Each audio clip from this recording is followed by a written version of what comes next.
Bonjour et bienvenue pour ce rendez-vous hebdomadaire de décryptage de l'actualité économique et géopolitique en mode affranchi. Je salue tous les abonnés de TV Liberté pour cet épisode que je vais intituler « Bientôt, ça sera de la faute des taux d'intérêt ». Alors, c'est un petit clin d'œil aux 3 heures de présence sous les spotlights d'Emmanuel Macron mardi dernier. On attendait des annonces, il n'en a fait aucune. On se questionnait sur l'éventuelle mise en place de référendum pour redonner un petit peu la parole au peuple, quelque chose auquel le président se dit très attaché. Bon, pour lui, ça se résume souvent à faire un monologue de plusieurs heures devant un auditorat conquis, au milieu de militants qui l'applaudissent telle la claque dans des théâtres au XVIIIe siècle. Là, on attendait donc des annonces et il n'en a fait aucune. Il a par contre encaissé les coups face à des contradicteurs, souvent très bien documentés, avec des critiques très bien argumentées. Et là, on va dire qu'il a eu des réponses qui font très Bayrou, en fait, dans le style mais c'est pas que j'ai raté quelque chose, c'est juste que ça n'a pas réussi. Sauf que un des gros morceaux, un des temps forts de ces 3 heures, ça a été l'évocation des déficits qu'il a creusés durant son mandat, plus 1000 milliards.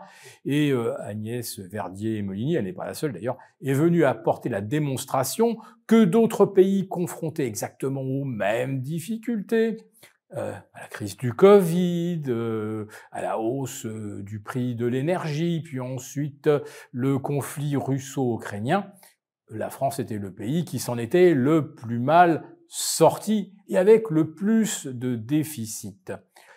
500 milliards, on aurait pu faire beaucoup moins coûteux en termes de quoi qu'il en coûte. Mais aucun des invités n'a osé évoquer ce qui est probablement le mobile de ces 500 milliards. Notre président est celui qui a été le plus loin dans l'expérience sociale consistant à instaurer une société de contrôle. Vous vous rappelez du café, pas debout, assis, couché, auto-attestation pour sortir à 100 mètres de chez soi, des tas d'absurdités qui se sont empilées, des promesses non tenues, mais au final des Français qui ont obéi. Et l'imposture covidienne aurait peut-être pu aller encore plus loin s'il n'y avait pas eu les élections en 2022 où il a fallu finalement relâcher les Français. D'autres pays l'avaient fait bien avant nous. Chez nos voisins, dans de vraies démocraties, ça faisait déjà presque 1 an qu'on n'enfermait plus les gens pour le 4e variant du Covid. Macron, lui, a persisté et à chaque fois, pour éteindre la colère des entreprises et la colère des salariés, eh bien, il a dégainé le quoi qu'il en coûte.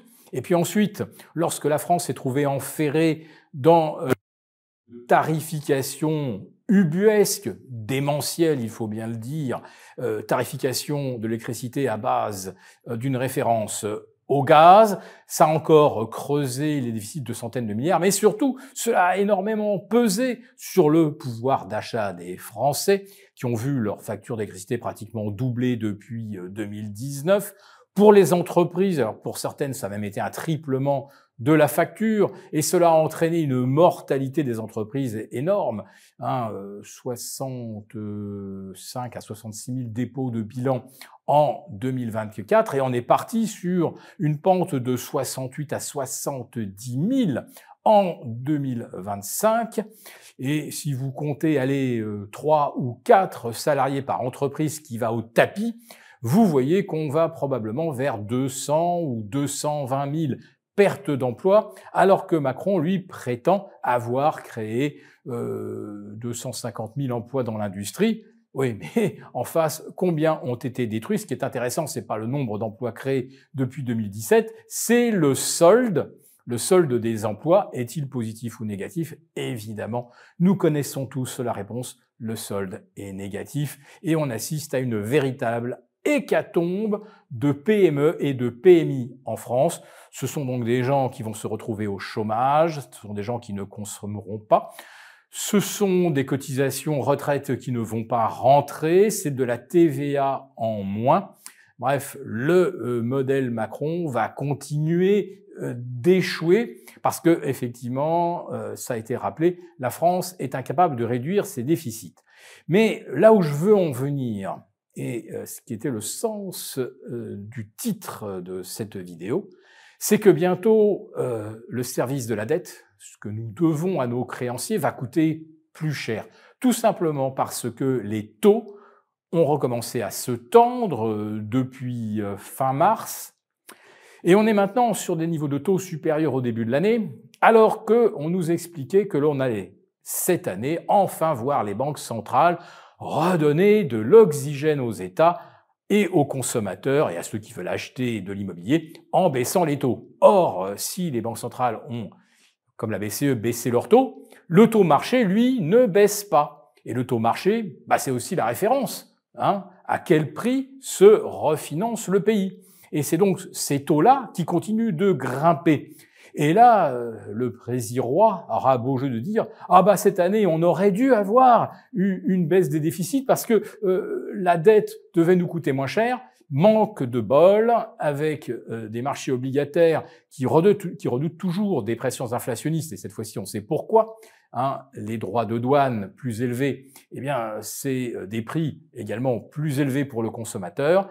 Donc, les taux ne se détendent pas et le coût de la dette va continuer de progresser. Je vais aussi ouvrir une petite parenthèse sur la visite de Donald Trump en Arabie Saoudite, aux Émirats, au Qatar, des pays clairement alliés des États-Unis, et des pays devant lesquels il a déclaré, c'est très important, que les États-Unis se sont comportés ces 20 dernières années, et surtout en 2002-2003, avec l'invasion de l'Afghanistan et de l'Irak, comme un pays impérialiste et qui ne comprenait pas les cultures d'autres pays et qui voulait lui imposer son modèle. Et Trump vient d'annoncer donc que les États-Unis renoncent à ce rôle. Les États-Unis, gendarmes du monde, non. Les États-Unis qui attirent des capitaux et de l'industrie, oui. Et les 600 milliards d'investissements saoudiens aux États-Unis sont évidemment une étape très importante. Mais surtout, il se dessine également un accord avec l'Iran sur le nucléaire et qui pourrait passer par un partage, quelque part, de la technologie du nucléaire civil. Ainsi, la grande rivalité irano-saoudienne continuerait de s'apaiser et on ne peut pas s'empêcher de se rappeler que les architectes de ce rapprochement entre l'Arabie et l'Iran, c'était la Chine. Nous avons conçu à votre attention un rapport spécial que vous obtiendrez gratuitement en cliquant dans le lien en description de cette vidéo. Un rapport spécial qui analyse toutes les conséquences économiques, financières et patrimoniales. Et bien sûr, ce rapport vous offre également des mesures, des initiatives à mettre en place très rapidement pour protéger votre épargne, celle de vos proches. Tout ça donc dans un rapport gratuit que vous obtenez en cliquant en bas de cette vidéo.